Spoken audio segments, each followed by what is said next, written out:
সবাই ভিডিওটা দেখবেন, কেউ স্কিপ করবেন না। স্কিপ করবেন তো মিস করবেন। সম্পূর্ণ ভিডিওটা দেখে আপনার মতামত কি কমেন্ট বক্সে জানিয়ে যাবেন এবং ভিডিওটা অন্যকে দেখার সুযোগ করে দিয়ে সর্বোচ্চ শেয়ার করে দিবেন। আমাদের দেশের একজন বড় নেতা, যিনি আগামী সরকার আসলে অনেক বড় মন্ত্রী হবেন। বর্তমানে বাংলাদেশের একটা দলের তিনি সবচেয়ে গুরুত্বপূর্ণ লিডার। উনি বলেছেন যে আমাদের দল শরিয়া আইন বিশ্বাস করে না। তাহলে বাংলাদেশের একজন টপ মোস্ট লিডার পরবর্তী সরকার আসলে বড় মন্ত্রী হবেন তারা ধারণা করছেন। উনার দলের পক্ষ থেকে উনি বলছে তার দল শরিয়ার আইনে বিশ্বাস করে না। শরিয়ার আইন মানে আসমানের মালিকের আইন, ঠিক কিনা? নাকি কোনো দ্বিমত আছে?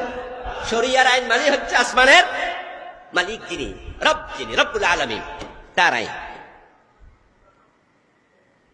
তিনি দিবালোকে স্পষ্ট ঘোষণা দিয়ে দিলেন, কোন রাগ ঢাক রাখলেন না। এবং তিনি বললেন যে আরেকটা দল তো বাংলাদেশে আছে যারা শরিয়া আইনের কথা বলে, করুক না। ওরা ওদের শরিয়ার আইন কায়েম করার চেষ্টা করছে, ওরা করুক।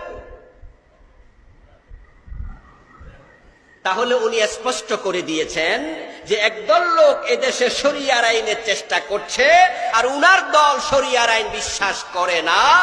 এরপরেও যারা ওদের দলে ভোট দেবে, কর্মী হবে, সাপোর্ট করবে, হাসরের ময়দানে এ নেতার দোষ দেওয়ার কোনো সুযোগও তারা পাবে না। নেতা বলবে আমি তো আগে ক্লিয়ার করে দিয়েছি। আমাদেরকে বলতেছে আসমানের আল্লাহর আইন দরকার নাই, বরং আমরা যারা রাষ্ট্র চালাই আমাদের আইন মানো।